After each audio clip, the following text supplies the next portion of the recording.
everything changes. Precisa la rimessa per Giordano che stoppa in qualche modo Lefebvre, riesce ad andarci la palla sul destro, Lefebvre non sbaglia, come al solito segna lui all'1-0 allo Sport City. Buona questa volta la palla dentro, il tiro a giro e il gol incredibile, bellissimo di Gianluca Leopardi che all'inizio di questa ripresa fa subito 1-1.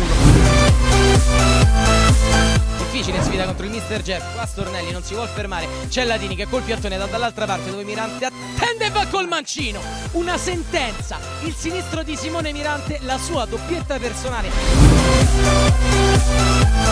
Il passaggio a Princigalli col mancino di prima intenzione per Cuozzo, poi Bernardecchia che salta l'avversario, grandissima azione del Checco dello Scapicollo, quasi tutta di prima. Per Merlonghi. Poi Severini lotta in mezzo al campo, supera Guarrasi, ancora Severini, può calciare Severini! E questa volta al terzo tentativo.